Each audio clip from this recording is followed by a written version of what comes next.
સર્વ વાતને થી સાચી માની લે છે.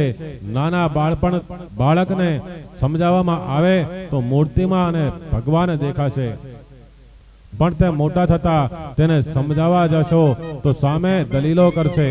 આથી નાનપણથી જ બાળકોમાં પરમાત્માના ભક્તિના સંસ્કારો દૃઢ કરજો. ભગત થવાતું નથી, પણ જન્મથી જ તે હોય છે. ભગત જન્મે છે. નામદેવ નામ પરથી ભક્ત છે. નામદેવને રાત્રે બરાબર ઊંઘ આવતી નથી. ઠાકોરજીની સેવાના વિચારો મનમાં ઘોડાયા કરે છે. પ્રાતઃ કાળમાં નામદેવ ઉઠે છે. સ્નાન આદિથી પરવાડી ઠાકોરજીની સેવામાં આવ્યા. ઠાકોરજીને ધીરે ધીરે જગાડે છે. આજે ઠાકોરજી ગાલમાં ધીરે ધીરે હસે છે. ભગવાનનો બાળકો ઉપર બહુ પ્રેમ હોય છે. સેવા પૂજામાં બેસો ત્યારે અભિમાન ને ફેંકી દેજો. હું ભગવાનનો સાધારણ બાળક છું એવો ભાવ રાખજો. બાળક જેવું જેનું હૃદય છે તેની સેવા ભગવાન જલ્દી સ્વીકારે છે. આજે ઠાકોરજી બહુ રાજી થયા છે. મારો દીકરો મારી સેવામાં આવ્યો, તેનો કેવો પ્રેમ છે. પછી નામદેવ ધીરે ધીરે ઠાકોરજીના ચરણ પકડે છે. ચરણ ઉપર હાથ ફેરવતા તેમની આંખો ભીની થઈ છે. મારા ભગવાનના ચરણ કેવા કોમળ છે. પરમાત્માને સ્પર્શ કરે ત્યાં શરીર ઉપર રોમાંચ આવે છે. નામદેવ સેવા કરતા કરતા ઠાકોરજીને પૂછે છે કે આપને કઈ ત્રાસ તો થતો નથી ને? મને કઈ આવડતું નથી. હું મૂર્ખ છું, પણ શરણે આવ્યો છું. હું તમારો દાસ છું. ઠાકોરજી નામદેવની વાતો સાંભળી રાજી થાય છે. ઠાકોરજીને સ્નાન કરાવે છે. પીળું પીતાંબર પહેરાવે છે. ઠાકોરજીને સુંદર શણગાર કરે છે. વિઠ્ઠલનાથ પ્રસન્ન દેખાય છે. તુલસી અને ગુંજામાળા અર્પણ કરે છે.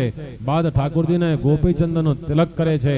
શણગાર બહુ સાદો છે, છતાં આજે પરમાત્મા બહુ પ્રસન્ન દેખાય છે. બાળકના હૃદયનો પ્રેમ તે મૂર્તિમાં પ્રવેશ કરે છે. પ્રેમમાં એવી શક્તિ છે કે તે જળને પણ ચેતન બનાવી શકે છે. નામદેવને યાદ આવ્યું કે ભગવાનને શણગાર થયા બાદ તરત ભૂખ લાગે છે. નામદેવ ભગવાનને દૂધ અર્પણ કરે છે. પછી હાથ જોડીને કહે કે તમે મારા માલિક છો. આ ઘરમાં જે કંઈ છે તે બધું તમારું છે. તે બધું આપની કૃપાથી મળ્યું છે.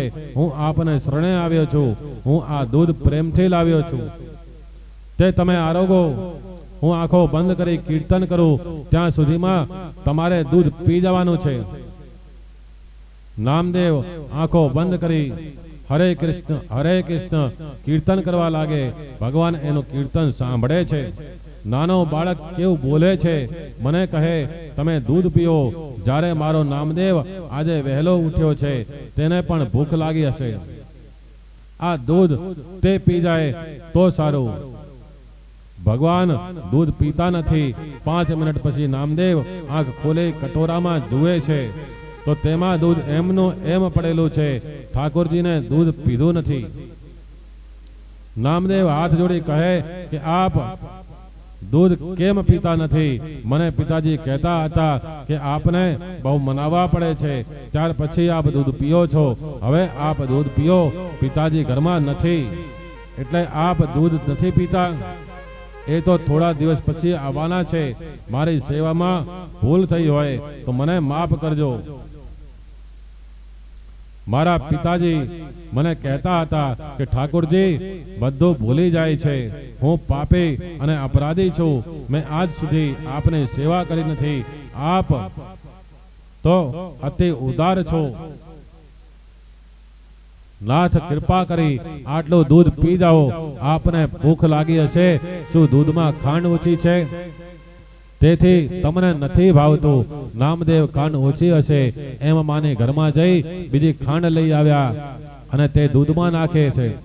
પછી પ્રભુને સમજાવવા લાગ્યા, લો હવે તો ગળ્યું દૂધ થયું, તમે જલ્દી જલ્દી પી જાઓ. નામદેવ ફરી આંખ બંધ કરી હરે કૃષ્ણ કીર્તન કરવા લાગે છે. તેમને એમ કે હું આંખ બંધ કરી કીર્તન કરું તો ભગવાન દૂધ લેશે. ભગવાન તો એનો પ્રેમ જોઈ રાજી થયા છે. 5 મિનિટ પછી ફરી નામદેવે આંખો ઉઘાડી જોયું તો કટોરામાં દૂધ એમનું એમ જ હતું. બાળક ભગવાનને મનાવે છે, આજે તમને શું થયું છે? તમે કેમ દૂધ પીતા નથી? મેં આજ સુધી તમારી સેવા કરી નથી એટલે તમે નારાજ થયા છો. તમે નારાજ થશો તો મારું શું થશે? તમે દૂધ નહીં પીઓ તો હું પણ પીવાનો છોડી દઈશ. તમે ભૂખ્યા રહેશો. તો પિતાજી ઘેર આવ્યા. પછી મને મારશે. ગમે તેવો પણ હું તમારો છું. મને કોઈ મારે તે તમારાથી જોવાશે નહીં. ભગવાન અને નામદેવની વાતો સાંભળીને મજા આવે છે. જ્ઞાન ઘણા ભાગે અભિમાન સાથે રહે છે. શુદ્ધ ભક્તિમાં અભિમાન મરે છે. બાળક વિચારે છે કે હું અધમ છું, પાપી છું, એટલે પ્રભુ મારા હાથનું દૂધ લેતા નથી. નામદેવ કલાક સુધી ઠાકોરજીને મનાવે છે. પછી તે અકળાયો. તમે દૂધ નહીં પીઓ તો હું તમારી આગળ માથું પછાડીને મરી જઈશ. હવે હું જીવીને શું કરું? છેવટે નામદેવ માથું પછાડવા તૈયાર થયો. હવે ઠાકોરજી થી તે સહન થયું નથી. કેવો પ્રેમ, નિષ્કામ પ્રેમ પરમાત્માને સદકામ બનાવે છે. ઠાકોરજી એ તરત દૂધનો કટોરો ઉઠાવ્યો. એક હાથમાં કટોરો છે અને એક હાથ નામદેવના માથે રાખ્યો છે. હું દૂધ પીઉં છું. ભગવાનને દૂધ પીતા જોઈ નામદેવ રાજી થાય છે. ધીરે ધીરે ઠાકોરજી દૂધ પીએ છે. ત્યાં નામદેવજી ઠાકોરજીને યાદ કરાવે છે કે બધું દૂધ આપ એકલા પી જતા નહીં, મારા માટે પ્રસાદી રાખજો. હું ભૂખ્યો છું. પિતાજી તો મને રોજ પ્રસાદ આપે છે. ઠાકોરજી હસીને નામદેવને પોતાના ખોળામાં લે છે અને પોતાના હાથે નામદેવને દૂધ પીવડાવે છે. નામદેવે વિઠ્ઠલનાથને દૂધ પીવડાવ્યું. ભક્તિ, સેવા અને પ્રેમ વગર સફળ થતી નથી. પ્રેમમાં એવી શક્તિ છે કે મૂર્તિ જળમાંથી ચેતન બને છે. ઠાકોરજી સાથે ખૂબ પ્રેમ કરો. તમે જેવો પ્રેમ કરશો તેના કરતા 1000 ગણો પ્રેમ ભગવાન તમારી સાથે કરશે. એ અતિ ઉદાર છે. પ્રેમથી ભાવપૂર્વક સેવા કરો. સેવા કરતા હૃદય પીગળે અને આંખમાંથી આંસુ નીકળે તો માનજો કે સેવા સાર્થક થઈ છે. નિષ્કામને સકામ બનાવવાની શક્તિ પ્રેમમાં છે, ભક્તિમાં છે. પરમાત્માની ને પ્રેમથી કંઈક અર્પણ કરશો તો પરમાત્મા તેનો અનેક ગણો કરીને તમને આપશે. તેઓ કોઈનો પણ રણ ચૂકવ્યા વગર રહેતા નથી. આ માટે દ્રૌપદીનો એક દ્રષ્ટાંત છે અને જોઈએ તો હસ્તિનાપુરની પરસભામાં શ્રી કૃષ્ણે દ્રૌપદીના ચીરહરણ વખતે ચીર પૂર્યા છે. તે સમયે શ્રી કૃષ્ણે દ્રૌપદીની લાજ બચાવી છે. થોડા સમય પછી શ્રી કૃષ્ણ અને દ્રૌપદી મળ્યા છે. દ્રૌપદીએ ખરે સમય પોતાને મદદ કરવા બદલ શ્રી કૃષ્ણનો ઉપકાર માને છે. ત્યારે શ્રી કૃષ્ણ કહે છે કે મેં તારા ઉપર કોઈ ઉપકાર કર્યો નથી. આ તો મેં તારું રણ ચૂકવ્યું છે. હું તો તારા રણમાંથી મુક્ત થયો છું. દેવી, તને કદાચ યાદ નહીં આવે કે એકવાર મારી આંગળી ઘવાઈ ત્યારે સર્વ રાણીઓ પાટા માટે આમ તેમ દોડધામ કરતી હતી. તે સમયે તે તારી સુંદર સાડીને ફાડી તરત પાટો બાંધ્યો. તે તારા પાટાના ધાગાની મેં ગણતરી કરેલી. પાટામાં 999 ધાગા હતા. તે જ વખતે મેં સંકલ્પ કરેલો કે જાળવવા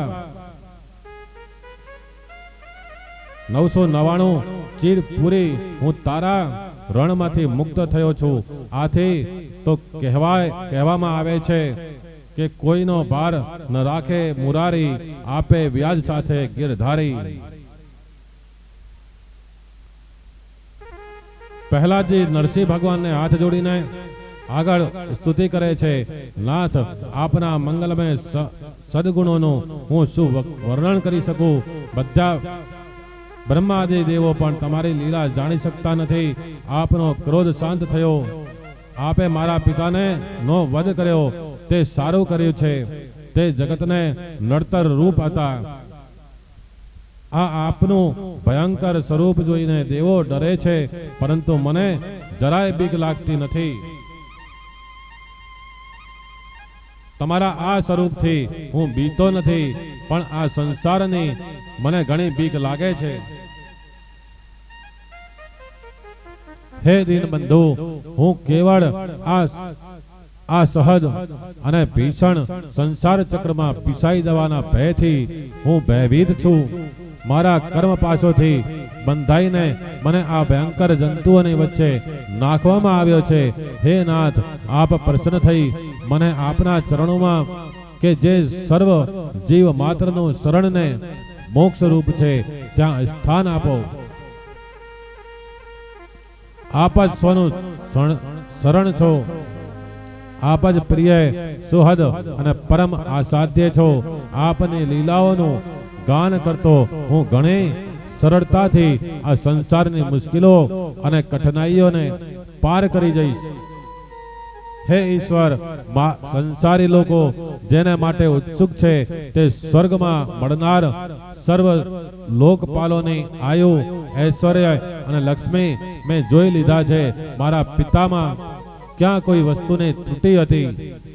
આંખના પલકારામાં બધું જ હાજર થઈ જતું. સંપત્તિનો તો પાર નતો. આવા મારા પિતાનો પણ નાશ થયો. તે ભોગોના પરિણામ મેં જાણી લીધા છે.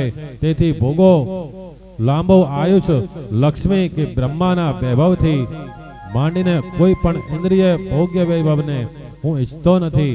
તેથી તો કહું છું કે હે ઈશ્વર, આ સંસાર એક અંધારો કૂવો છે, જેમાં કાળ સર્પ હંમેશા કડવાને માટે તૈયાર છે. વિષય ભોગી મનુષ્યો આ કૂવામાં પડે છે. હે વૈકુંઠનાથ, આ બધું હું જાણું છું, પણ મારું મન આપની લીલા કથાઓથી પ્રસન્ન થતું નથી. મારું મન પાપ વાસનાઓથી દૂષિત થયેલું છે. તે અતિ દુષ્ટ છે. તે તો મોટા ભાગે કામનાઓ માટે જ આતુર રહે છે. તે હર્ષ, શોક, ભય, અભય, લોક, પરલોક, પુત્ર, પત્ની વગેરેની ચિંતાઓથી વ્યાકુળ છે. મન જ્યાં ત્યાં ભટકતું રહે છે. તેને વશમાં રાખવું ઘણું કઠિન છે, કેમ કે તે જાત જાતની ઈચ્છાઓથી દૂષિત છે. આથી આપની લીલા કથાઓને અને આપના તત્વનો વિચાર કરી શકતા નથી. જેથી કરીને મારા મનને વશ કરવાની શક્તિ આપો. આપ મારું રક્ષણ કરો.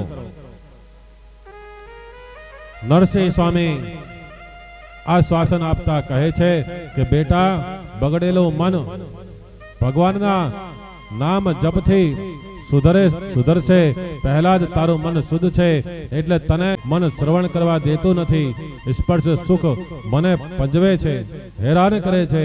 સાચું સુખ ક્યાં છે, સાચો આનંદ ક્યાં છે, તેની એને ખબર નથી. આ ઇન્દ્રિયોને અનેક સ્ત્રીઓના પતિ જેવી મારે દુર્દશા કરી છે. એક આમ ખેંચે અને બીજી તેમ ખેંચે છે. હું જાણું છું કે મારા શરીરમાં આ બધા અંગો હાડ માંસના બનેલ છે, પણ આ ડાયા પણ ટકતું નથી. તેણે મારી કેવી દુર્દશા કરી છે તે આપ જુઓ. હે અચ્યુત, જીભ અને સ્વાદિષ્ટ રસોઈની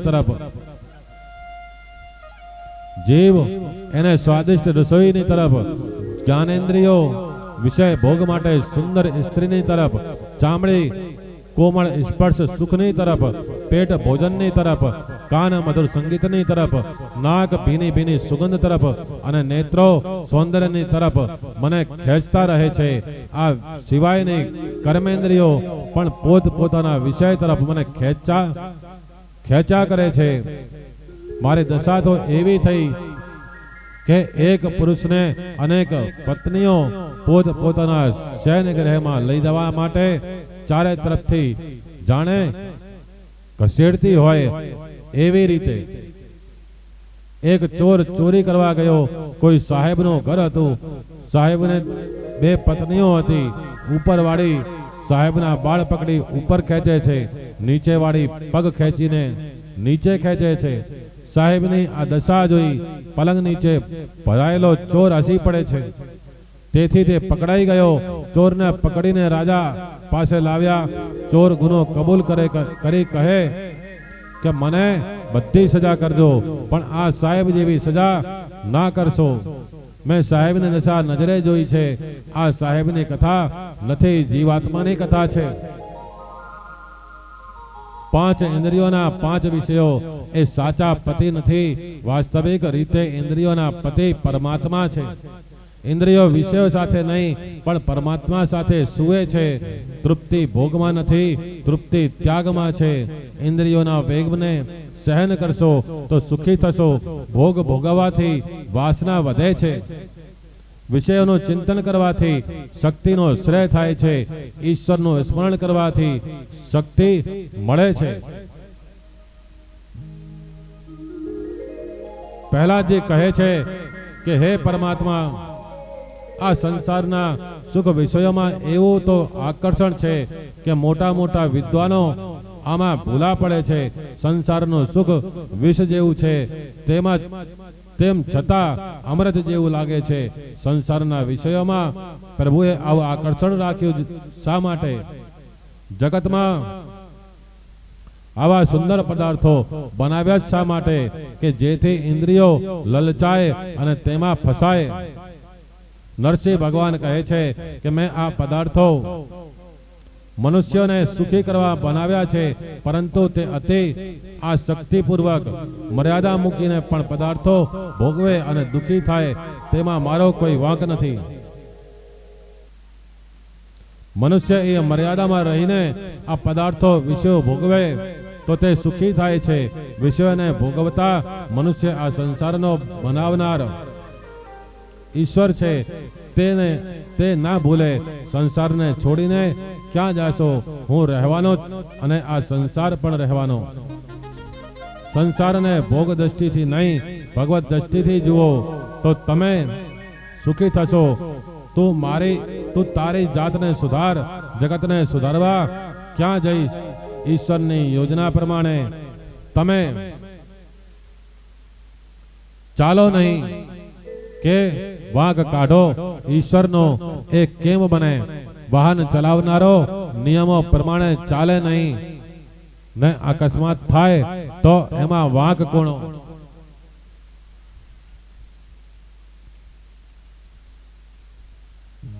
બાદશાહ અને શહેજાદીનો દ્રષ્ટાંત છે કે અકબરની આ વાત છે.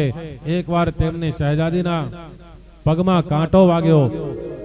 બાદશાહને કાંટા ઉપર એવો ગુસ્સો ચડ્યો કે તેણે બિરબલને બોલાવી હુકમ કર્યો કે અબ ઘડી મારા રાજ્યની તમામ જમીન ચામડાથી મઢાવી દો, એટલો મારી શહેજાદીને ભવિષ્યમાં ફરી કાંટો ના વાગે.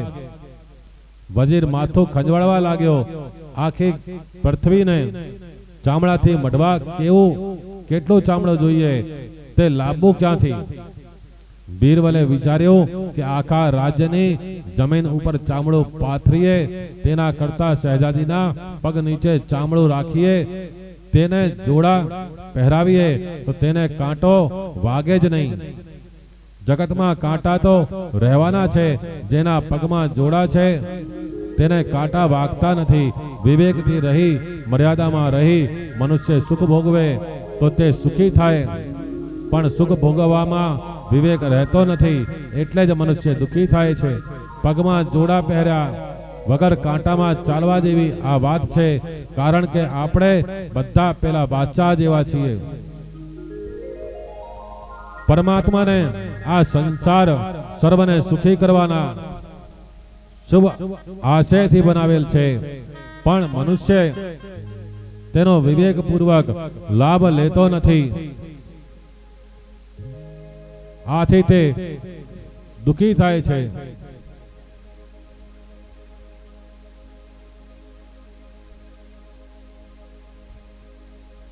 એક ગામમાં પાણીની ઘણી તકલીફ છે. એક નગર શેઠ લોકોના ભલા માટે 20-25 હજાર રૂપિયા ખર્ચીને કૂવો બંધાવે છે. ગામ લોકો રાજી રાજી થઈ જાય છે. એક દિવસે તે જ ગામનો છોકરો રમતા રમતા કૂવામાં પડી ગયો. ગામ લોકો તેને બહાર કાઢે પણ તે મરી ગયો. આથી દુઃખમાં વિવેક રહેતો નથી. છોકરાનો બાપ શેઠની પાસે જઈ તેને ગાળો આપવા લાગે. તમે કૂવો બંધાવ્યો તેથી મારો છોકરો તેમાં પડી જતા મરણ પામ્યો. શેઠ છોકરાના બાપની સ્થિતિ જોઈ શાંત રહે છે. શેઠે કૂવો લોકોના ભલા લાભ માટે બંધાવેલો. તેમણે તો પરોપકારનું કામ કરેલ. લોકો તેમને આશીર્વાદ પણ આપતા. છતાં કમનસીબે તે કૂવામાં છોકરો પડી જતા મૃત્યુ પામ્યો. તેમાં શેઠનો શું વાંક? શેઠની એવી ઈચ્છા ન હતી કે કોઈ દુઃખી થાય. પ્રહલાદજી કહે છે કે પ્રભુ, આ માટે હું આપને દોષી ગણતો નથી, પણ આપે આ સંસારના વિષયો સુંદર બનાવ્યા તે ખોટું તો કર્યું છે. હવે આપ એટલું જણાવો કે સંસારના વિષયોમાં અમારું મન ફસાય નહીં, તે માટે અમારે શું કરવું જોઈએ તેનો કોઈ માર્ગ બતાવો.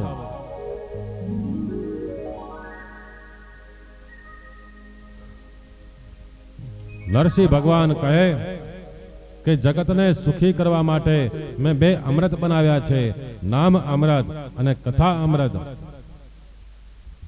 મનુષ્યો આનું પાન કરશે તો વિષયો તેમને હેરાન નહીં કરે.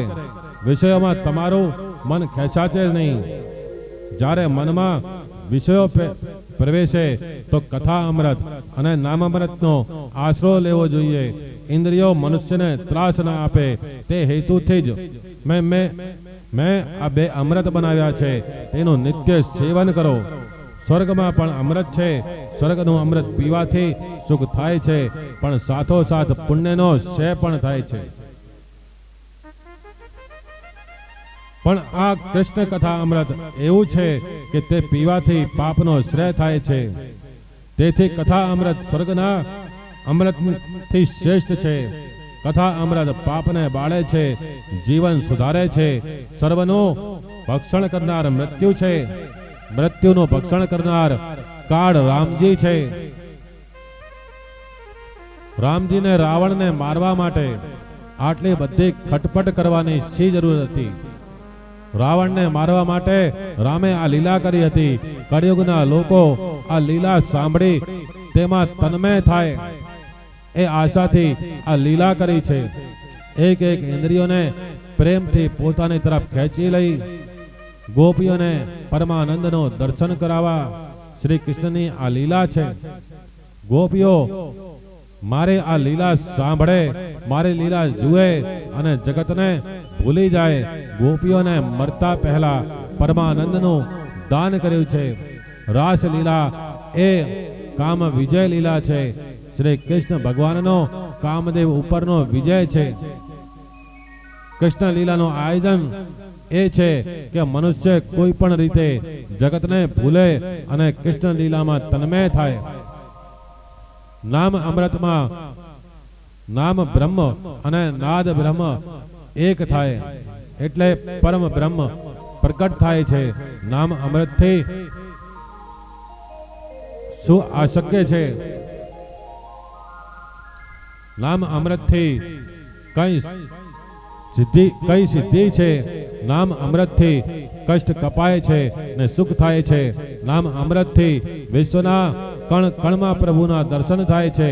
નામ અમૃતથી અનેક સાધુ સંતો, મુનિઓ, ઋષિઓ, દેવો પોતાનું આત્મ કલ્યાણ સાધી શક્યા છે. આ વાતને અનેક ભક્તો સાક્ષી પૂરે છે. મીરાબાઈ, નરસિંહ મહેતા, તુકારામ ને એકનાથ આના સાક્ષી છે.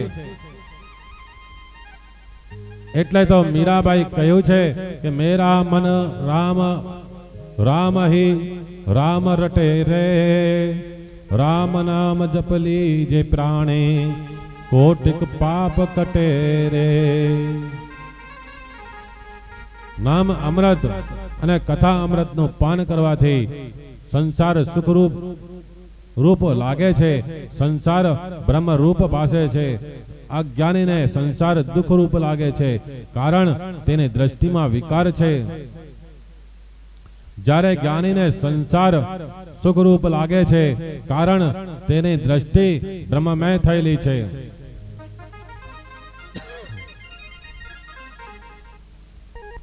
નામ સ્તંભન માં કોઈ સાધનાની જરૂર નથી. નામ સ્તંભન અને નામ જપ એ પોતે જ સાધન છે ને પોતે જ સાધ્ય છે, કારણ નામ એ પરમાત્મા છે.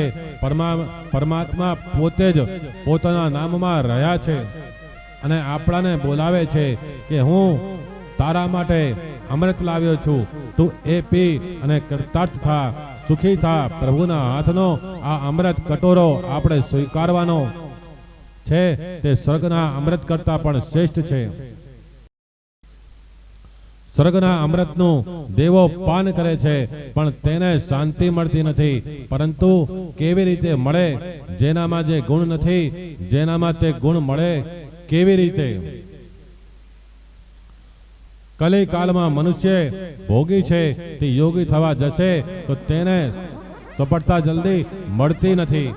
તેના માટે તો નામ અમૃત અને કથા અમૃત એ જ સર્વ ઉપાય છે. અને તે વગર પૈસો મળે છે, કારણ તે અમૂલ્ય છે. એની કોઈ કિંમત આંકી શકાતી નથી. તેની કિંમત આંકવી મનુષ્યની ગજા બારની વાત છે. એટલે તેને તમે પ્રેમથી પીઓ, તેટલી જ તેની કિંમત છે. પ્રહલાદજી કહે કે નાથ, તમે 2 અમૃત બનાવ્યા તે સાચું, પણ આ મન તેનો પૂરેપૂરો લાભ લેતો નથી. મન આ કથા કીર્તનમાં સ્થિર થતું નથી.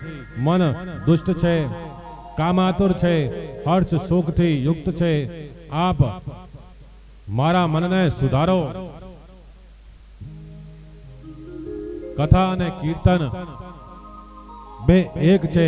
કીર્તન વગર કથા પૂરી પરિપૂર્ણ થતી નથી. કીર્તન વગર કથા અપૂર્ણ છે. કથામાં પાપ અને અભિમાનને દૂર કરવા જવાનું છે. અભિમાન જેવો કોઈ દુશ્મન નથી. લગ્ન મરણ કે ભોજન કંઈ કોઈના વતી થાય નહીં, તેમ ભજન પણ કોઈની વતી કરી શકે નહીં. બદલીનો હુકમ અહીં નથી. ભજન પણ જાતે જ કરવું જોઈએ. ભજનને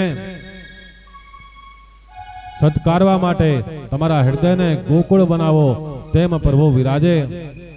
કેવળ જાણેલું કામમાં આવશે નહીં. જેટલો જીવનમાં ઉતારશો તેટલું કામ આવશે. ભાગવત માનવને મર્યા પછી મુક્તિ આપતું નથી, તે તો મરતા પહેલા માનવને મુક્તિ આપે છે.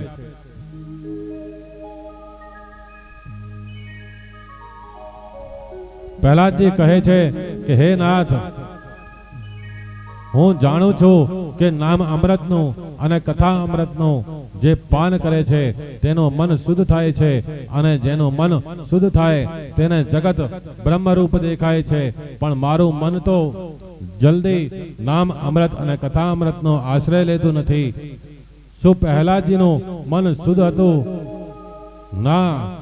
પ્રહલાદજી માટે તો પ્રભુ પોતે પ્રગટ થયા છે, તો પછી તેનું મન અશુદ્ધ હોતું ક્યાંથી હશે? તે તો આપણા મનની વાત કરે છે.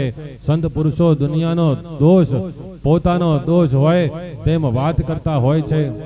તેનો હેતુ દુનિયાને આશ્વાસન આપી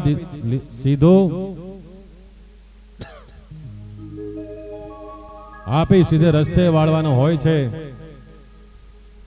સંસારના વિષયોનું ચિંતન કરવાથી આપણું મન બગડ્યું છે, તેથી જગત બગડેલું દેખાય છે.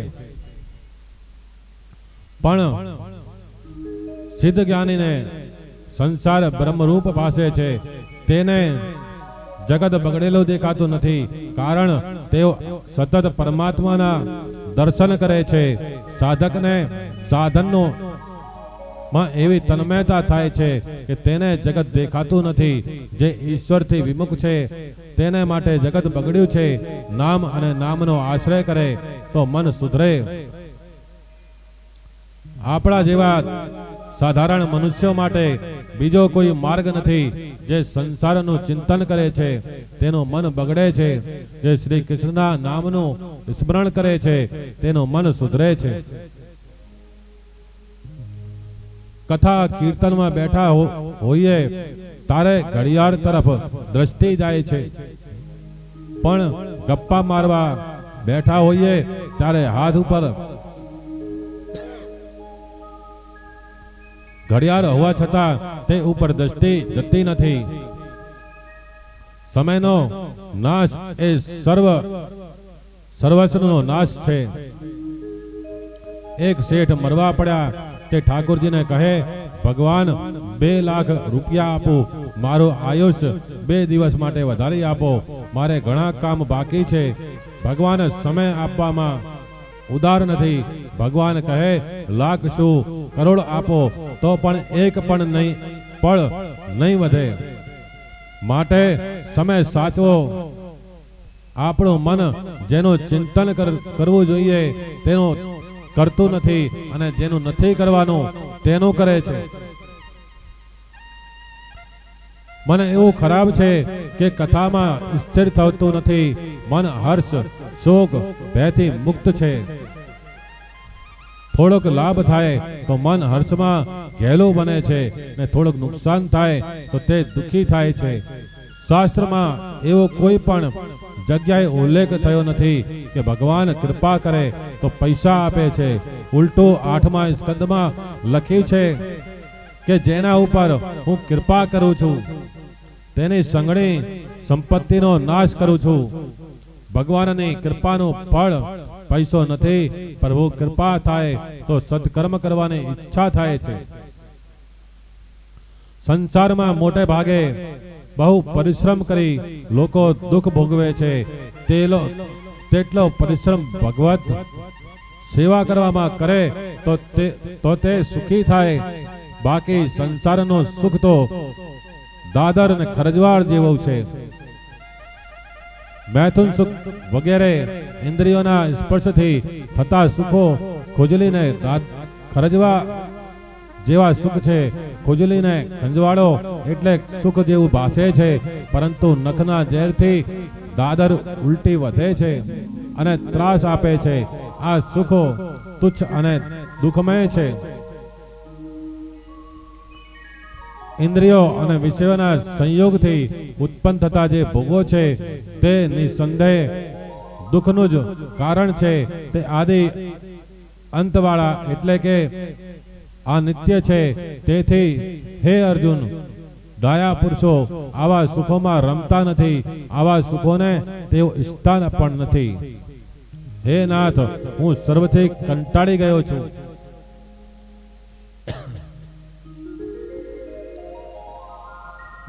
નરસિંહ ભગવાન કહે તો ચાલ તને મારા ધામમાં લઈ જાઉં.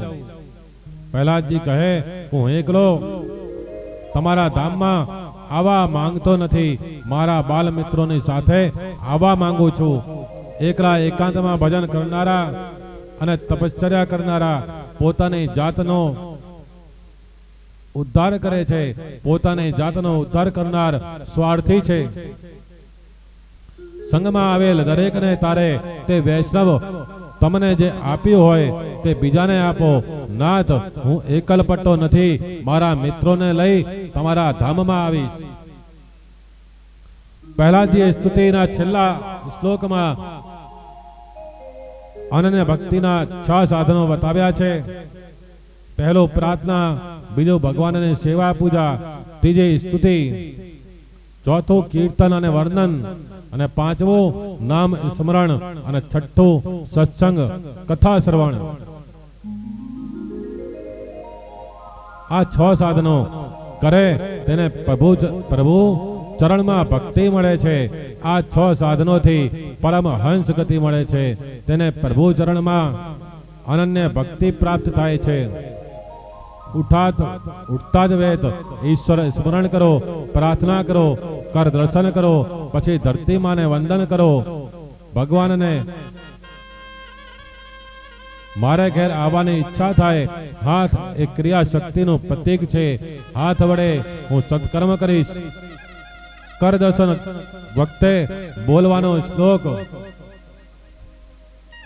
કરાગ્રે વસ્તે લક્ષ્મી કરમૂલે તુ સરસ્વતી કર મધ્યે તુ ગોવિંદમ પ્રભાતે કર દર્શનમ.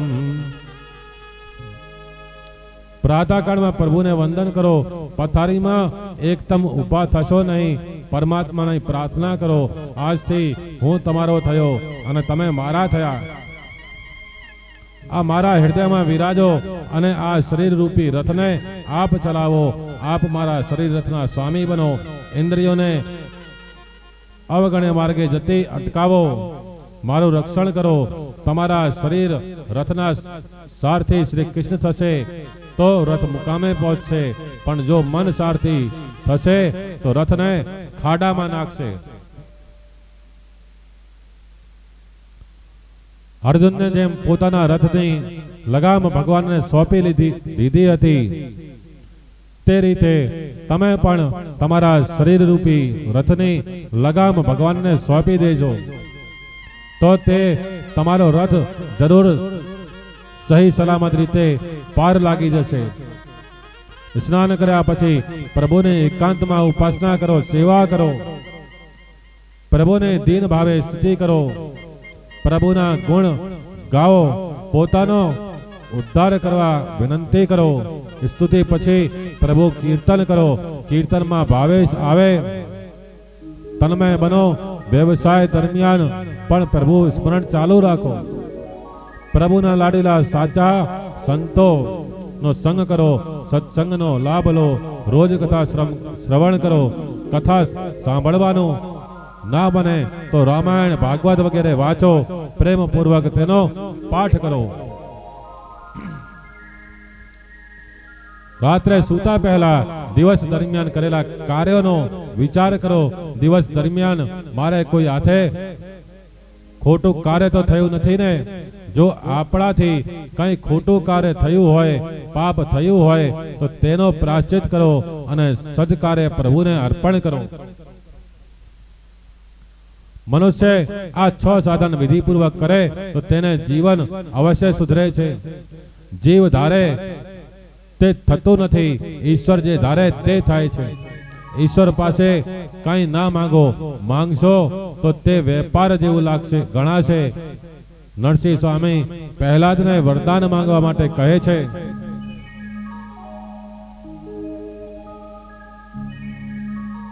તો પ્રહલાદજી કહે છે કે તું મને ભગવાન એ વરદાન આપી દે. કેવું વરદાન આપી દે?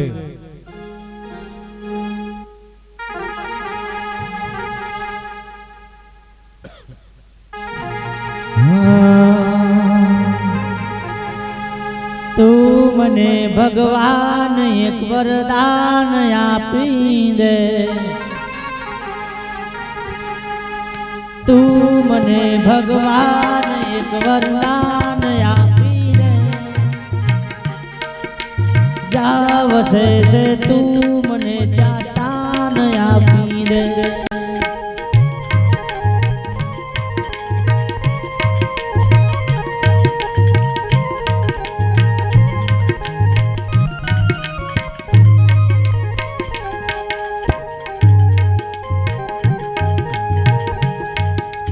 હું જીવું છું એ જગતમાં જ્યાં નથી જીવન. જિંદગીના નામ છે બસ બોજ ને બંધન. આખરી અવતારનું મંડાણ બાંધી દે. જાવશે છે તું મને ત્યાં સ્થાન આપી દે.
જાય અમારી પુણ્યની સરગમ.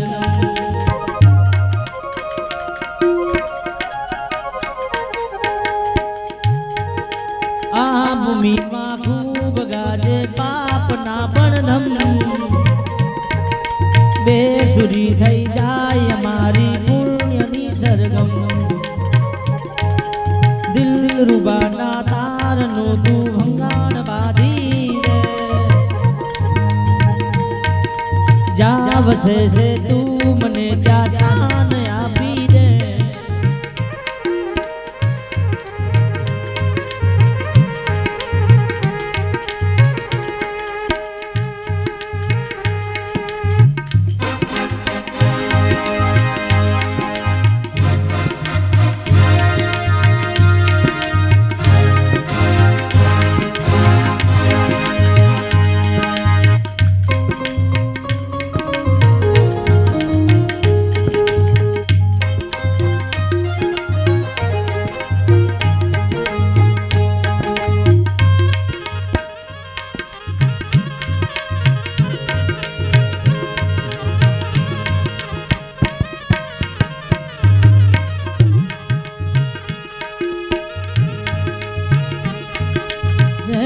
તનમાં જ્યાં લગી છે સૌ કરે શોષણ.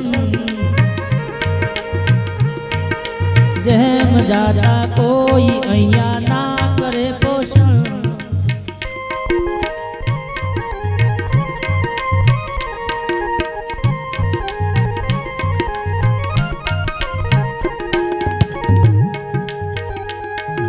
મતલબી સંસ્થાનું જોડાણ કાપી વસે છે તું મને ત્યાં સ્થાન આપીને. તું મને ભગવાન એક વરદાન આપીને. જ્યાં વસે છે તું મને ત્યાં સ્થાન આપીને. જ્યાં વસે છે ત્યાં મને શ્રી ભાગવત ભગવાન.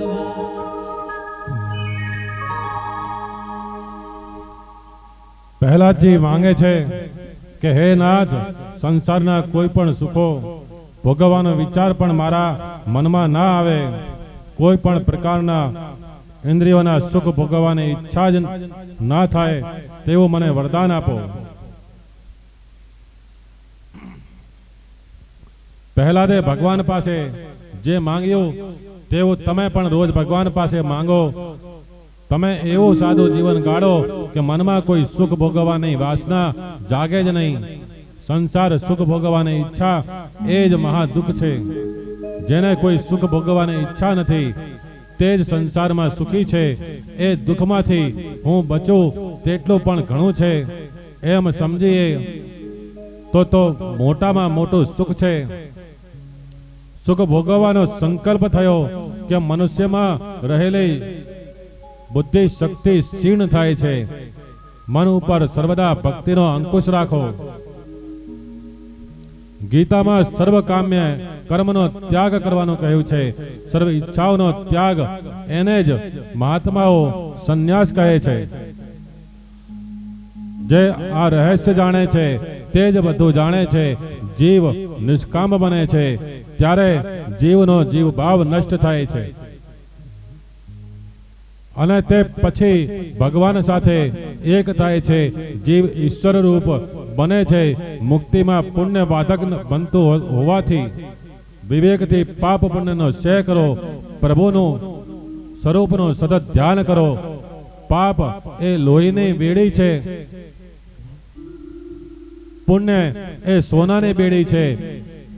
આ બંને બેડીઓનો વિનાશ કરી તું મારા ધામમાં આવવાનો છે. આ સ્તુતિ તો જે પાઠ કરશે મને અને તને યાદ કરશે તે કર્મ બંધનમાંથી છૂટી જશે. છેવટે પ્રહલાદ કહે છે કે નાથ, મારા પિતાને સદગતિ મળે એવી કૃપા કરો. નરસિંહ ભગવાન કહે છે કે તારા પિતાને સદગતિ આપવાની શક્તિ મારી નથી. છતાં તારા સદકર્મના પ્રતાપે તારા પિતાને સદગતિ થશે. તારા જેવા ભગવત ભક્ત જે વંશમાં જન્મે છે તે વંશના અનેક પુરુષોને તે તારે છે. પિતા પુત્રને ધનનો વારસો આપે છે. પુત્રની ભક્તિનો, પુત્રના સદકર્મનો વારસો પિતાને મળે છે. પુત્ર પહેલાદ જેવો લાયક હોય તે મા બાપને તારે છે. દુર્યોધન જેવો પાપી હોય તો તે મા બાપને દુર્ગતિ આપે છે. આજ સુધીમાં કોઈ દૈત્યને રાવણ, શિશુપાલ જેવાને પણ મેં મારા ખોળામાં લીધા નથી. તારા જેવા પુત્રથી 21 પેઢીનો ઉદ્ધાર થાય છે.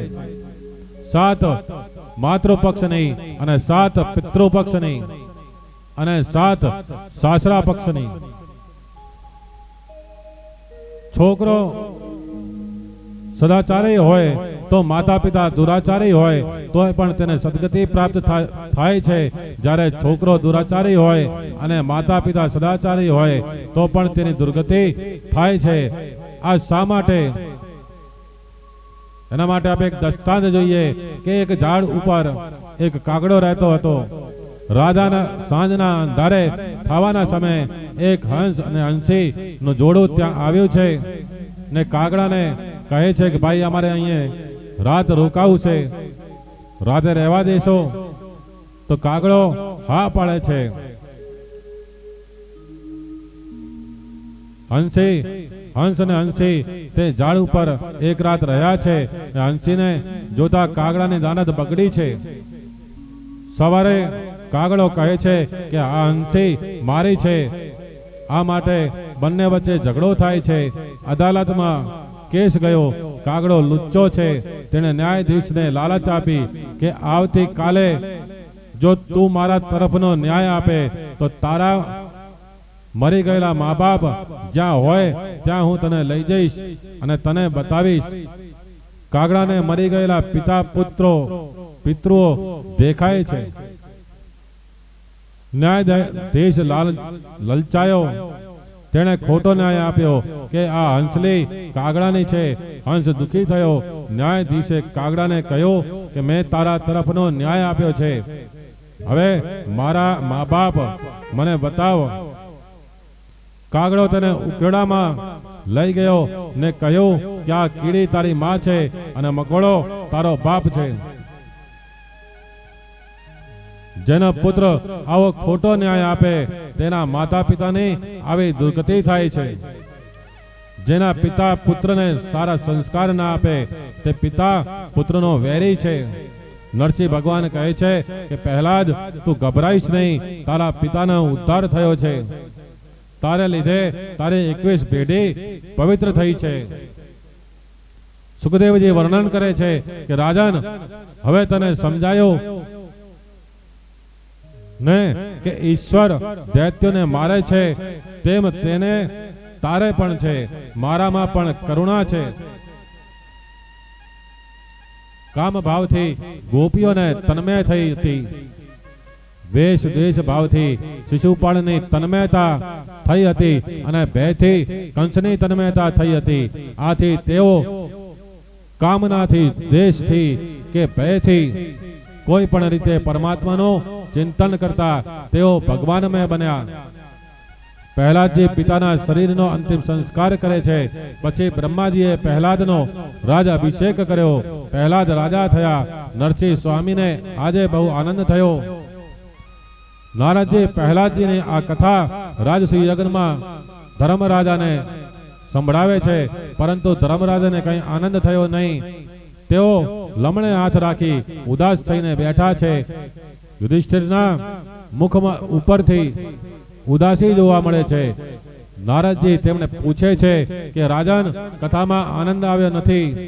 આજે મારી કઈ ભૂલ થઈ કે તમારે બીજું કઈ સાંભળવાની ઈચ્છા છે?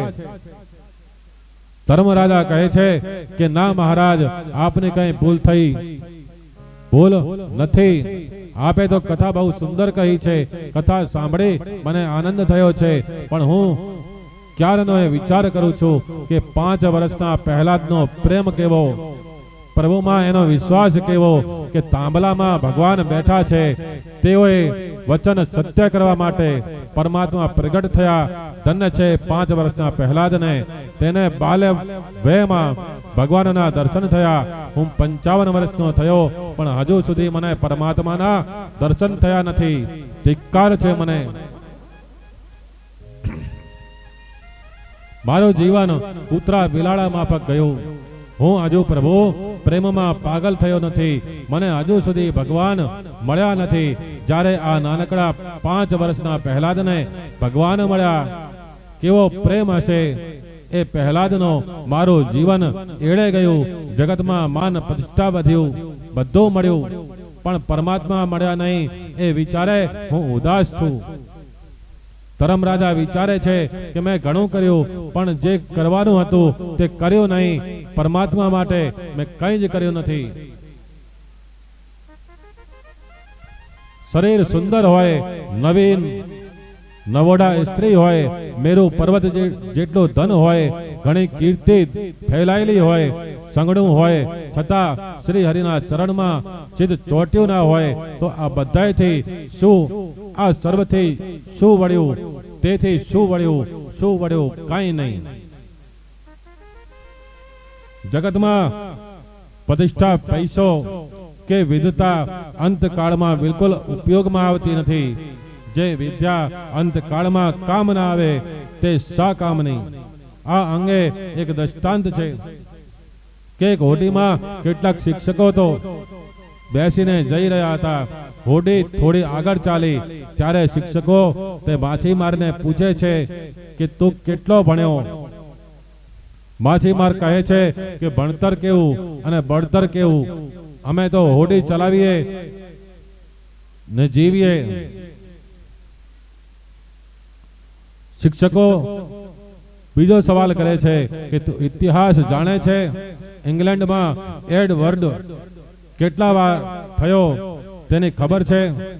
માછીમાર કહે હું ઇતિહાસ કઈ જાણતો નથી. ત્યારે તેઓ કહે છે કે તારી આ જિંદગી નકામી છે.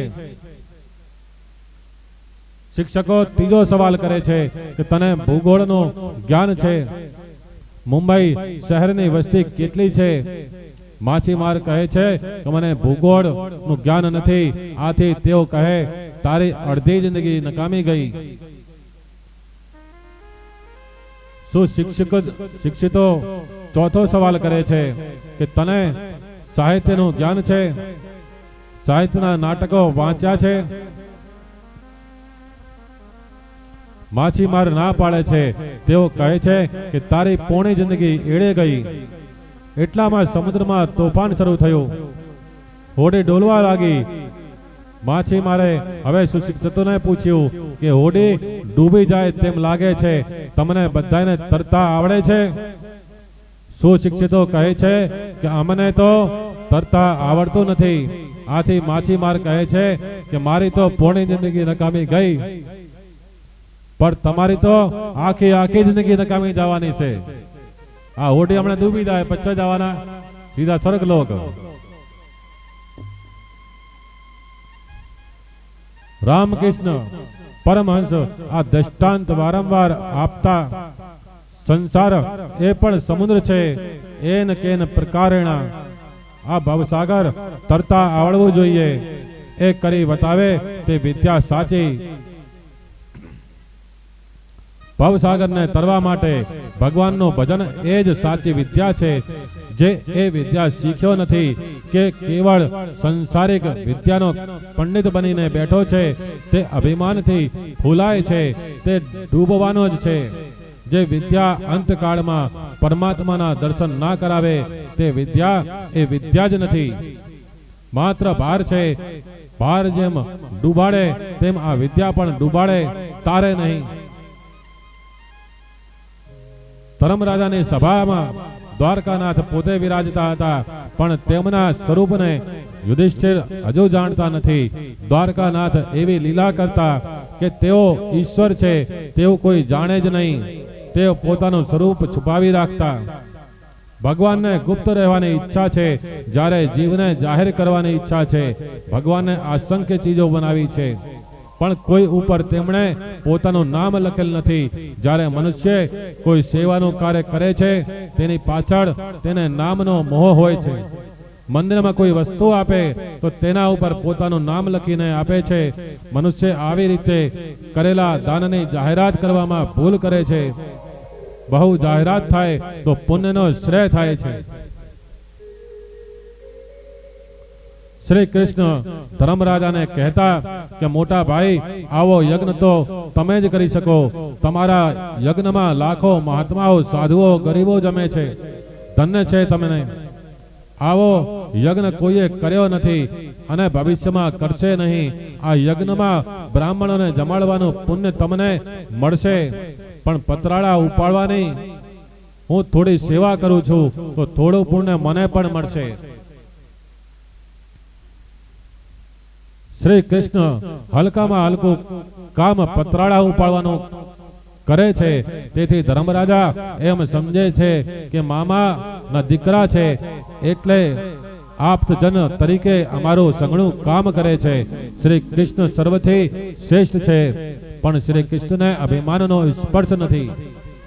શ્રી કૃષ્ણ પરમાત્મા છે તે ધર્મમાં ધર્મરાજા ભૂલી ગયા છે. આથી તે બોલે છે કે હજુ સુધી મને પરમાત્માના દર્શન થયા નથી. ત્યારે નારદજી ધર્મરાજાને કહે છે કે તમે આ શું બોલો છો? આ તમારા યજ્ઞમાં આવેલા કેટલાક ઋષિઓ એવા છે કે કોઈને ઘેર જાતા નથી, પણ તમારા યજ્ઞમાં આવ્યા છે. કેટલાક આમંત્રણ આપ્યા છે. આ બ્રાહ્મણોને ભોજનનો કે દક્ષિણા લેવાનો લોભ નથી, છતાં તમારા યજ્ઞમાં આવ્યા છે. દુર્વાસા, જમદગ્નિ વગેરે તો નિષ્પ્રહ છે. ધર્મરાજાને ત્યાં ઘણું ભેગું થયું છે. એટલે દુર્વાસાને શંકા ગયેલ કે આમાં કદાચ આ ધર્મનું પણ હોય. આથી દુર્વાસા ધર્મરાજાના ઘરનું ભોજન પણ લેતા નથી.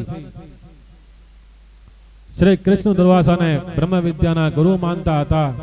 તેથી એક દિવસ રૂક્ષ્મણીજી શ્રી કૃષ્ણને કહે, દુર્વાસા તમારા ગુરુ છે, તેઓ ખૂબ તપશ્ચર્યા કરે છે.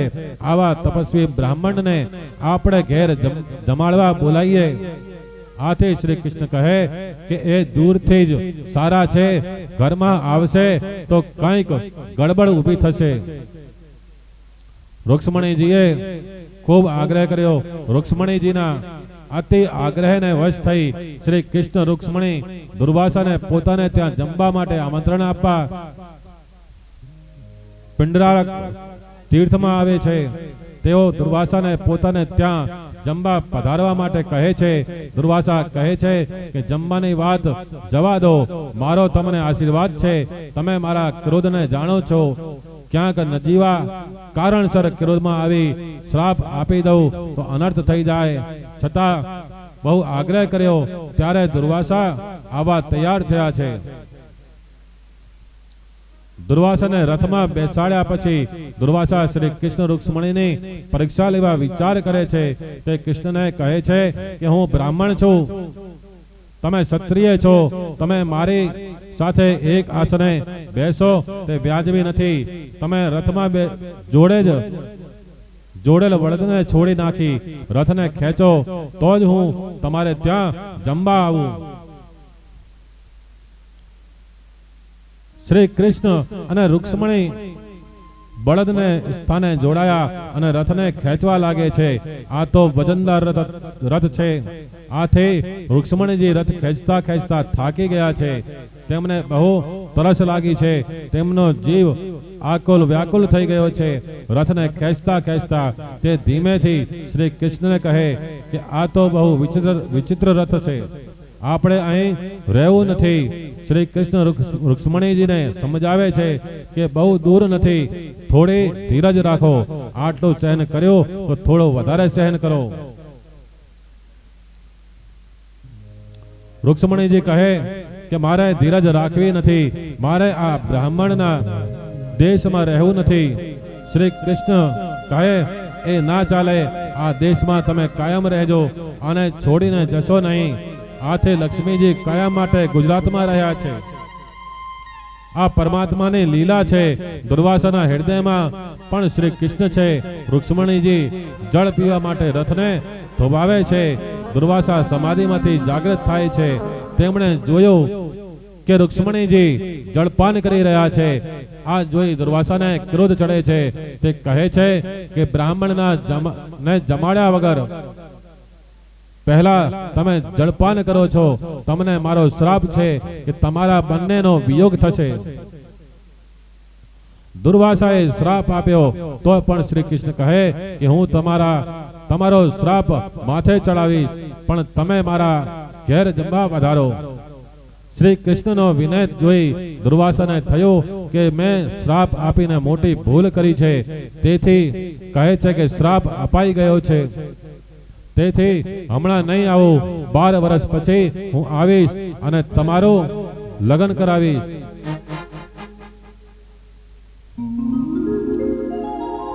નારદજી ધર્મરાજાને કહે છે કે આ ઋષિઓ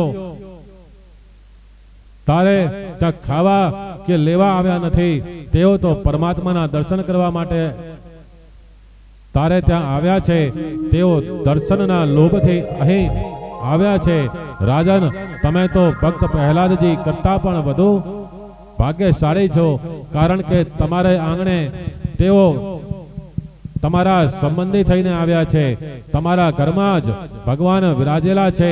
પરમાત્મા તારી આ સભામાં પણ છે. આ સાંભળી ધર્મરાજા ચારે બાજુ નજર ફેરવા લાગ્યા, પણ તેમને ક્યાંય પરમાત્મા દેખાતા નથી. તે પરમાત્માને ઓળખી શક્યા નથી. શ્રી કૃષ્ણ નજર જાય તો લાગે કે આ તો મારા મામાના દીકરા છે. ધર્મરાજા ભગવાન શ્રી કૃષ્ણને મામાના દીકરા જ માનતા. નારદજી દ્વારકા નાથની સન્મુખ કથા કરતા હતા. ભગવાનના દર્શન કરતા કરતા બોલતા હતા.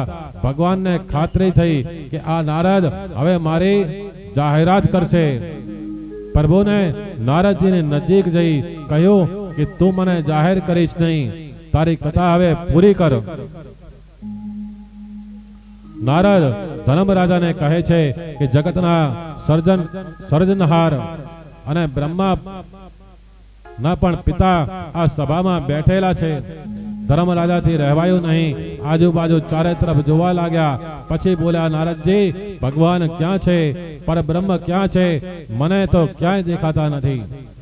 છેવટે નારદજીએ નક્કી કર્યું કે શ્રી કૃષ્ણ નારાજ થાય તો પણ તેમને જાહેર કરવા પડશે. હવે જાહેરાત કર્યા વગર છૂટકો નથી. પછી નારદજી ભગવાન શ્રી કૃષ્ણ તરફ આંગળી ચીધીને કહે છે કે અયમ બ્રહ્મ. આ શ્રી કૃષ્ણ એ જ પરમાત્મા છે જે લક્ષ્મીના પતિ છે.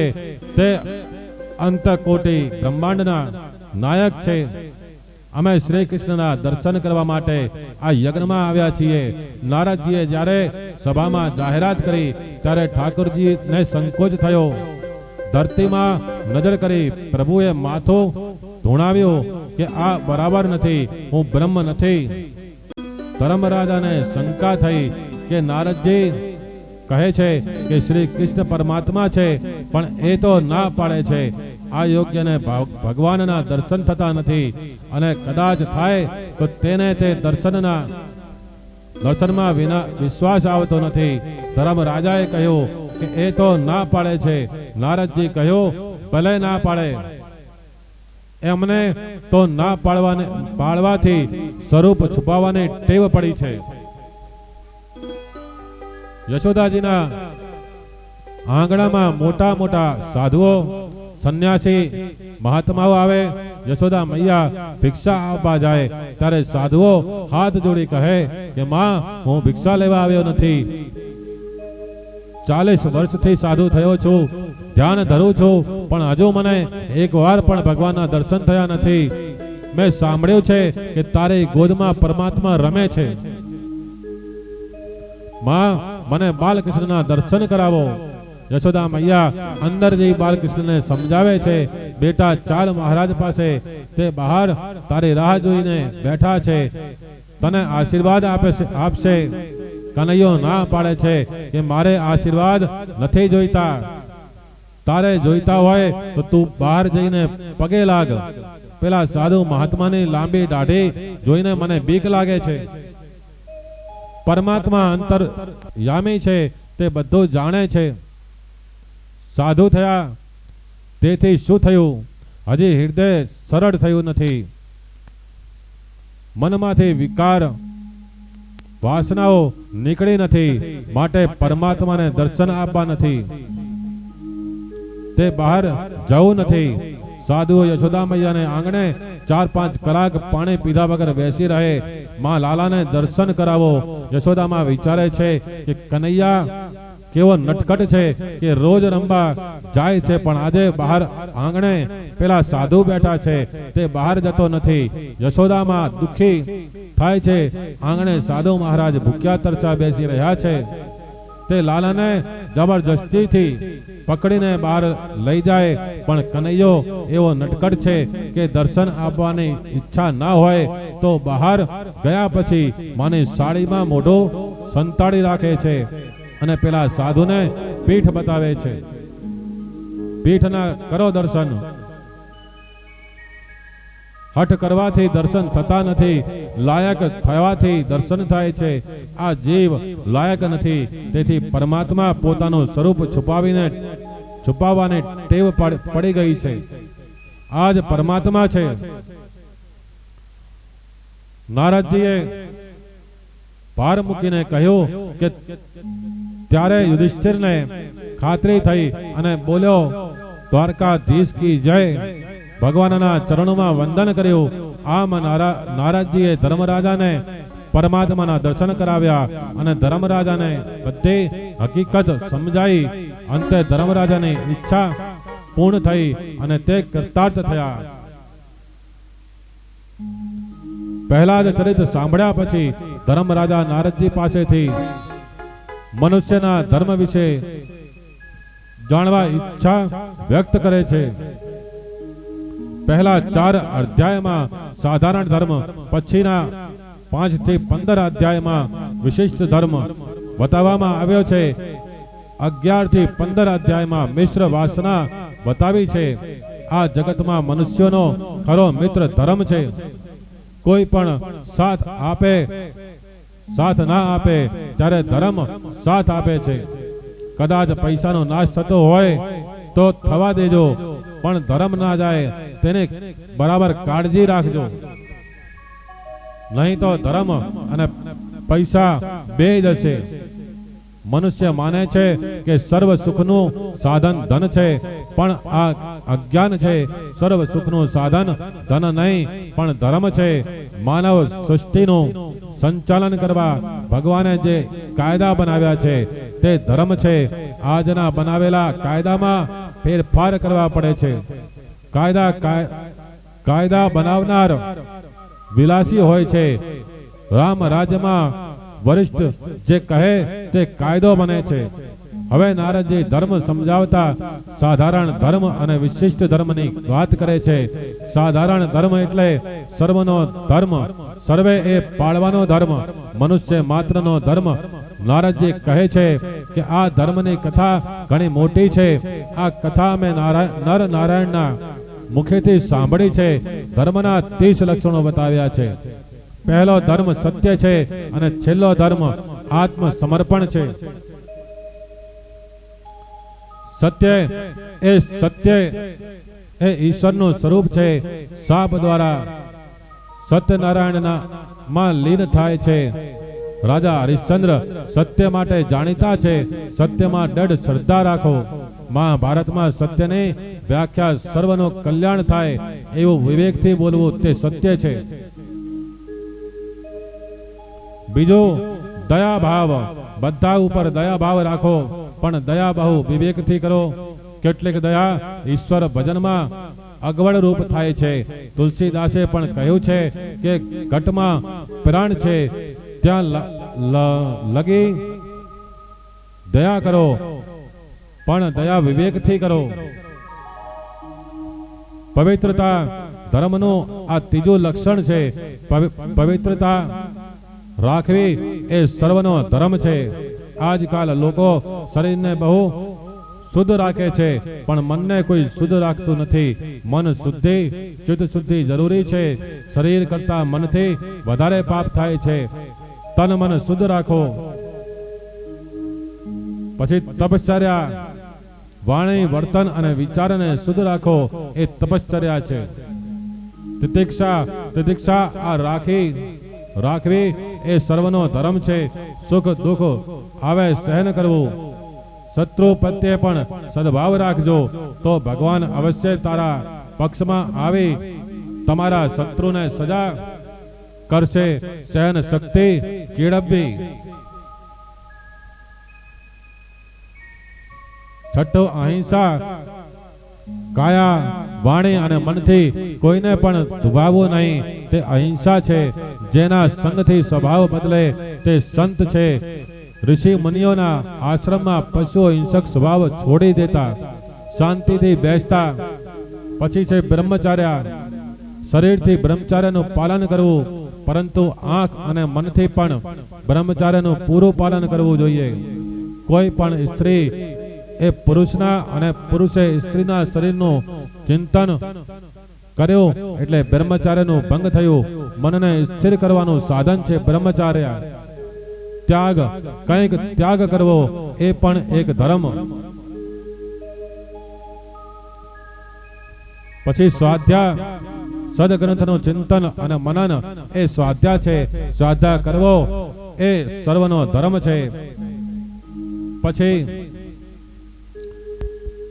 અર્જવ, સ્વભાવને સરળ રાખવો. સ્વભાવમાં કુટિલતા કે આંટી ઘૂંટી ના રાખવી. મનમાં હોય તે જ પ્રગટ કરવું. પછી સંતોષ. ઈશ્વરે જે આપ્યું છે તેમાં સંતોષ માને. તે શ્રીમંત્ર પ્રભુએ જે આપ્યું છે તેને જે ઓછું માને તે દરિદ્ર. 12મું સમદ્રષ્ટિ. સર્વમાં સમદ્રષ્ટિ રાખવી એ સર્વનો ધર્મ છે.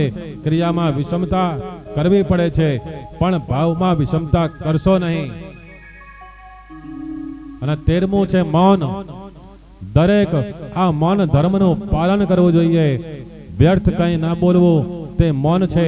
મૌનથી મનને શાંતિ મળે છે ને માનસિક પાપનો નાશ થાય છે. આત્મચિંતન. આત્મ સ્વરૂપને બરાબર ઓળખવાથી આનંદ મળે છે. હું કોણ છું તેનો રોજ વિચાર કરવો. હું શરીર નથી, હું પરમાત્માનો અંશ છું. જન્મ પહેલા કોઈ સગા ના હતા અને મર્યા પછી કોઈ સગા નથી. આ બધું માત્ર માયા છે એવું રોજ ચિંતન કરવું. હું પરમાત્માનો અંશ છું, શરીરથી અલગ થઈ જઈશ. જ્યાં સુધી મનુષ્ય પોતે પોતાના સ્વરૂપને ના જુએ ત્યાં સુધી આનંદ મળતો નથી.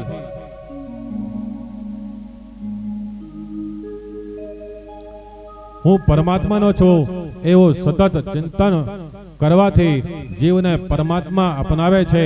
સતત યાદ રાખવું કે પરમાત્મા એક ક્ષણ પણ મારાથી દૂર જતા નથી. ઈશ્વરને જે સાથે રાખે છે ધર્મો તે નિર્ભય બને છે. પરમાત્માને આત્મસમર્પણ કરવું એ સર્વનો ધર્મ છે. તે પછી વિશિષ્ટ ધર્મો બતાવ્યા છે. બ્રાહ્મણ, ક્ષત્રિય, વૈશ્ય અને શૂદ્ર આ ચારે વર્ણો ઈશ્વરના અંગમાંથી નીકળ્યા છે. આ બધા એક ઈશ્વરના સ્વરૂપમાં રહેલા છે. શાસ્ત્રમાં હરિજનની ક્યાંય નિંદા કરી નથી પણ પર સર્વ પોતપોતાનો ધર્મ પાળે છે એમ કહ્યું છે. બ્રાહ્મણનો ધર્મ અધ્યયન, અધ્યાપન, દાન લેવું, દાન આપવું, યજ્ઞ કરવો અને કરાવવો આ 6 તેના ધર્મો છે. ક્ષત્રિયનો ધર્મ પ્રજાનું રક્ષણ કરવું. વૈશ્યનો ધર્મ ગોરક્ષા, ખેતી અને વેપાર દ્વારા પોતાની આજીવિકા ચલાવવી. ને શૂદ્રનો ધર્મ તેને વર્ણની સેવા કરવી. ત્યાર પછી સ્ત્રીઓના ધર્મોનું વર્ણન કર્યું છે કે સ્ત્રીનો ધર્મ પતિમાં ઈશ્વરનો ભાવ રાખે તો સ્ત્રીને જલ્દી મુક્તિ મળે છે એમ કહ્યું. સ્ત્રીનું હૃદય લાગણી પ્રધાન હોય છે. પતિવ્રતા સ્ત્રી અનુસૂયાની જેમ બ્રહ્મા, વિષ્ણુ અને મહેશ એ તેણે દેવોને બાળક બનાવી શકે છે. ત્યાર પછી 4 આશ્રમના ધર્મ બતાવ્યા છે કે મનુષ્યનું આયુષ્ય 100 વર્ષનું છે. હાલના સંજોગો જોતા મનુષ્ય 23 વર્ષની ઉંમર સુધી બ્રહ્મચાર્યનું પાલન કરે, 24 થી 40 વર્ષ સુધી ગ્રસ્ત આશ્રમમાં રહે 40 થી 50 વર્ષની ઉંમર સુધી વાનપ્રસ્થ આશ્રમમાં રહે અને 50 વર્ષની ઉંમર પછી સંન્યાસ આશ્રમમાં પ્રવેશ કરે. બ્રહ્મચાર્ય એ સરવાળો છે અને ગ્રસ્ત આશ્રમ એ બાદબાકી છે. વાનપ્રસ્થ ધર્મમાં સંયમનો વધારો કરી ફરીથી શક્તિને વધારવાની છે. શક્તિનો ગુણાકાર કરવાનો છે. સંન્યાસ આશ્રમ એટલે ભાગાકાર. વર્ણ આશ્રમની મર્યાદાઓ ક્રમે ક્રમે જીવને ઈશ્વર પાસે લઈ જવાના પગથિયા છે. બ્રહ્મચાર્ય આશ્રમ બ્રહ્મચારીનો આહાર અતિ સાત્વિક હોય, ઇન્દ્રિયો ઉપર સંયમ રાખી બ્રહ્મચાર્ય પાળે. વાનપ્રસ્થ આશ્રમ પવિત્ર ગ્રંથોનું અધ્યયન કરે, વૈરાગ્ય કેળવે. સંન્યાસ આશ્રમ પરમાત્મા માટે સર્વ સુખનો ત્યાગ કરે. ગ્રસ્ત આશ્રમ. હવે ગ્રસ્ત ધર્મ વિશે જોઈએ. પતિ પત્ની સાવધાન થઈ પવિત્ર જીવન ગાળે તો સંન્યાસીને જે આનંદ મળે છે તે આનંદ ગ્રસ્ત આશ્રમીને મળે છે. પત્ની એક કામનાનું સાધન નથી પણ ધર્મનું સાધન છે. પત્નીનો સંગ સત્સંગ બને તો ગ્રસ્ત આશ્રમ દિવ્ય બને છે. ગ્રસ્ત આશ્રમમાં સાધુ સંતો સંન્યાસીઓની સેવા થઈ શકે છે, પવિત્ર આત્માઓએ પેદા કરી શકે છે. માટે જ ગ્રસ્ત આશ્રમને શ્રેષ્ઠ માનવામાં આવ્યો છે. ધર્મરાજા પૂછે છે કે નારદજી, આ બાબતમાં બધું સ્પષ્ટતા કરો તો યોગ્ય રહેશે. નારદજી કહે કે એકવાર પાર્વતીજી સુંદર સ્ત્રી અને શિવજી વૃદ્ધ થઈ બહાર નીકળ્યા. પાર્વતીજીએ વાઘ ઉપર સવારી કરી અને શિવજીએ બળદ ઉપર સવારી કરી છે. રસ્તામાં લોકો પૂછે છે કે તમે કોણ છો? ત્યારે તેઓ જવાબ આપે છે કે અમે પતિ પત્ની છીએ. આ સાંભળી લોકો તેમની મસ્કરી કરે છે. તેઓ ફરતા ફરતા એક ગામમાં જાય છે. ગામના મંદિરે જઈ ત્યાં રાત વાસો કરવા પૂજારીની પરવાનગી માંગે છે. વાઘને જોઈ પૂજારી ના પાડે છે. બીજા ઘણા ગ્રસ્તોને ત્યાં જાય છે પણ બધા વાઘને જોઈ ના પાડે છે. અંધારું થઈ જતા તેઓ ગામમાંથી બહાર આવે છે. ત્યાં એક ખેડૂત સામો મળે છે. તે માથે ભારો ઉચકીને ગામમાં પાછો ફરી રહ્યો હતો. તે શિવજી અને પાર્વતીને કહે છે કે હવે રાત પડી અને અંધારું થઈ ગયું. આવા સમય તમે બહાર ક્યાં જાઓ છો? શિવ પાર્વતીએ કહ્યું, અમને ગામમાં કોઈ આશરો આપતું નથી એટલે અમે જઈ રહ્યા છીએ. ખેડૂત ગ્રસ્ત છે. તેણે તે બંનેને પોતાના ઘેર આવવાનું કહ્યું છે. ખેડૂત બંનેને લઈ પોતાના ઘેર આવે છે ને પોતાની પત્નીને કહે છે કે આજે આપણે ઘેર અતિથિ આવ્યા છે. અતિથિ એ તો ઈશ્વરનું સ્વરૂપ કહેવાય. બંનેને હાથ પગ ધોવડાવી જમવા બેસવાનું કહે છે. આ સમયે શિવજી કહે કે મારો એવો નિયમ છે કે મારા વાઘને ખવડાવ્યા પછી જ હું ખાઉં છું. આ મારો વાઘ સા ગર્ભા સ્ત્રીનો માંસ ખાય છે. ખેડૂતની પત્ની બાજુમાં ઊભી આ વાત સાંભળતી હતી. તે વિચારે છે કે આંગણે આવેલા અતિથિ ભૂખ્યા રહે તે યોગ્ય નથી. પોતે સગર્ભા છે. તે વાઘ સામે આવીને ઊભા રહી અને કહે, હું સગર્ભા છું. વાઘ ભલે મને ખાઈ જા પણ અતિથિ ભૂખ્યો તો ન રહેવો જોઈએ. વાઘ ખેડૂતને પત્નીને ખાઈ જાય છે. પછી ખેડૂત તેમને કહે છે કે હવે તમે ભોજન કરો. શિવજી કહે કે તારી પત્ની મરી ગઈ, આથી તને સૂતક લાગ્યું. હવે અમારાથી કેમ ખવાય? ખેડૂત જમવા માટે ખૂબ જ કાલાવાલા કરે છે. શિવજી તેમની અતિથિ સેવાની નિષ્ઠા જોઈ ખુશ થઈ જાય છે ને કહે છે કે તારી પત્નીને બૂમ પાડી અહીંયા બોલાવ. ખેડૂતે પત્નીને હાક પાડતા તે સદેહે ત્યાં હાજર થઈ ગઈ. શિવજી અને પાર્વતીજી ત્યાં ભોજન લઈ આશીર્વાદ આપે છે કે પતિ પત્ની લાયક હો તો ગ્રસ્ત ધર્મ બરાબર પાડી શકાય છે. ગ્રસ્ત આશ્રમીએ બહુ કડક કે બહુ સરળ ના રહેવું જોઈએ. તેણે પત્ની ઉપર અતિ મમતા અને વાસના ન રાખવી. પત્નીને અતિશય આધીન રહેવું તે પણ પાપ છે.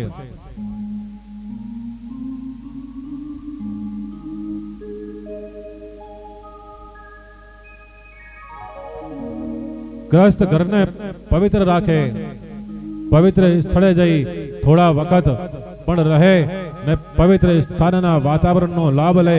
હવા ખાણામાં નો સ્થળો સુંદર હશે, પણ જ્યાં ભગવાને લીલા કરી છે, જ્યાં સંત મહાત્માઓએ વર્ષોના વર્ષો પ્રભુનું ચિંતન કર્યું છે, તેવા સ્થળોએ જવાથી મનુષ્યની બુદ્ધિ માં ફરક પડી જાય છે. કામનો મૂળ સંકલ્પ છે, એટલે સંકલ્પનો ત્યાગ કરી કામને જીતવો. મનમાં સુખ ભોગવવાનો સંકલ્પ દુઃખનું કારણ બને છે. કામનો સંકલ્પ પૂર્ણ ના થાય એટલે ક્રોધ આવે. કામનાઓનો ત્યાગ એટલે ક્રોધને જીતવો. ક્રોધ દુઃખ આપનાર છે. નિશ્ચય કરો કે મને દુઃખ આપનાર ક્રોધ ઉપર જ હું ક્રોધ કરીશ અને એને હરાવીશ. આવા નિશ્ચય મનોબળ આગળ ક્રોધનું કશું ઉપજતું નથી. કામ ક્રોધ પછી લોભ આવે છે. ધનને સંસારી લોકો અર્થ કહે છે, પણ અર્થ એ તો ખરેખર અનર્થ છે એમ સમજી લોભને જીતવો જોઈએ. આ શરીર રજમાંથી ઉત્પન્ન થયું છે, તેમાં રજોગુણ વધારે છે, પણ જો શુદ્ધ સત્વગુણ વધે તો મનુષ્યનો દેહ જલ્દી પડી જાય છે. જ્ઞાનેશ્વરે 16મા વર્ષે પ્રયાણ કર્યું, શંકરાચાર્ય 32મા વર્ષે પ્રયાણ કર્યું. શરીરમાં તમોગુણ વધારે હોય તો વધારે નિદ્રા આવે છે, પણ જો સદગુણ વધે તો નિદ્રા ઉડી જાય છે. નિદ્રા એ તમોગુણનો ધર્મ છે.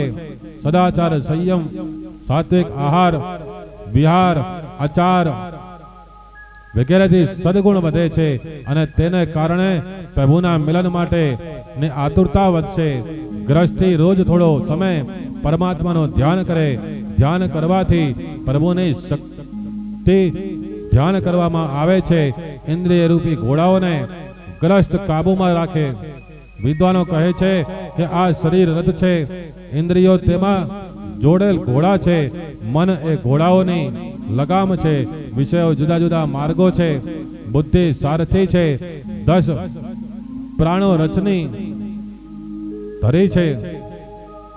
ધર્મ અર્થ રથના પૈડા છે. જીવ રથમાં બેસનાર છે. ઓમકાર જીવનો ધનુષ્ય છે. શુદ્ધ જીવ એ બાણ છે. પર બ્રહ્મ એ તાકવાની નિશાન છે.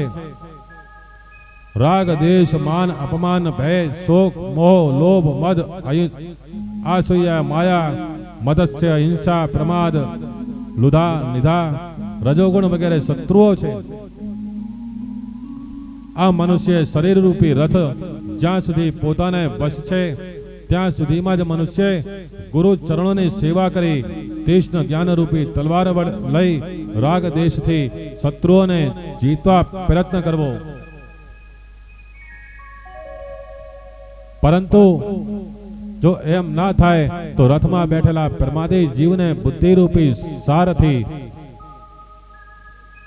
અવળે માર્ગે લઈ જઈ વિષયરૂપી ચોરો વચ્ચે લાવીને મૂકી દે છે. પછી તે ઘોડા અને સારથી સહિત તે રથ સંસાર રૂપી કૂવામાં પડે છે. માટે જ ગ્રસ્તે થોડો સમય પણ ભગવાનનું ધ્યાન ધરવું. ગ્રસ્ત હું કમાઉં છું, હું ધન પેદા કરું છું એવું અભિમાન ના રાખે. દ્રવ્ય મારું છે એવું અભિમાન ના રાખે. કારણ દ્રવ્ય સર્વનું છે. જગતમાં જે કંઈ છે તેના માલિક ઈશ્વર છે. ગ્રસ્તે એવી ભાવના કરવાની કે હું પરમાત્માનો દાસ છું. પરમાત્મા મને અપનાવી બ્રહ્મરૂપ બનાવે ત્યારે ખરું દાસ્ય ભાવથી જીવન સુધરે છે, મરણ સુધરે છે.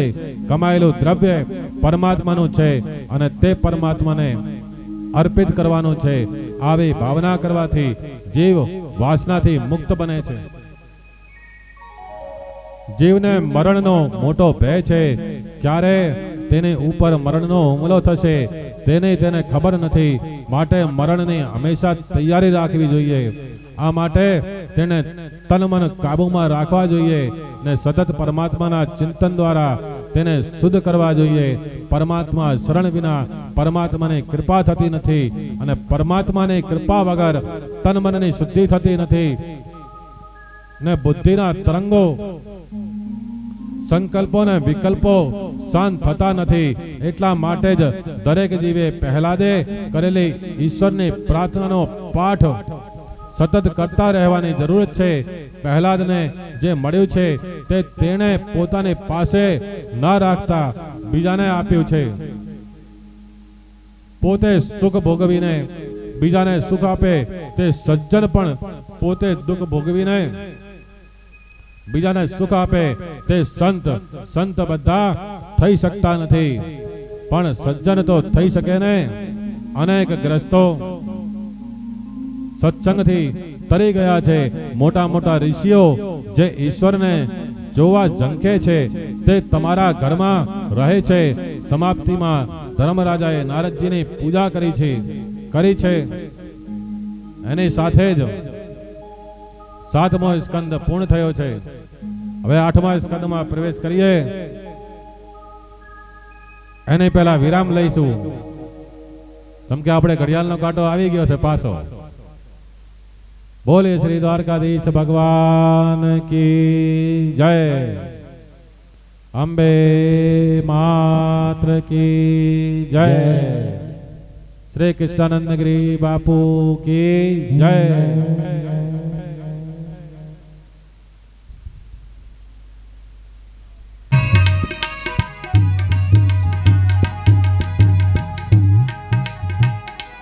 झूठा जगना झूठा खेल बनवा मारो दारू में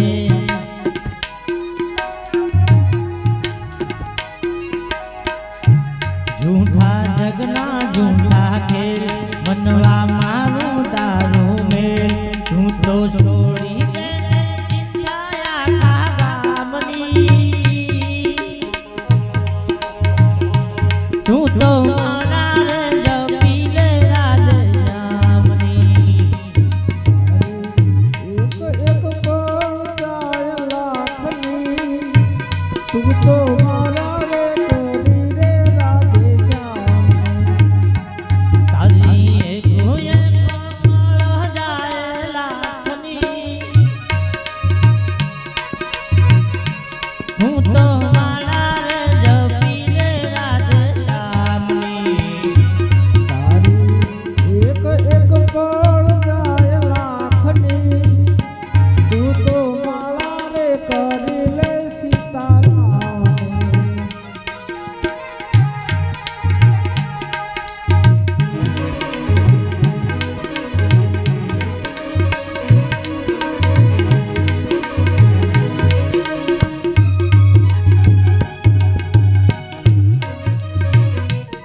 भक्ति खांडा के निंदार देती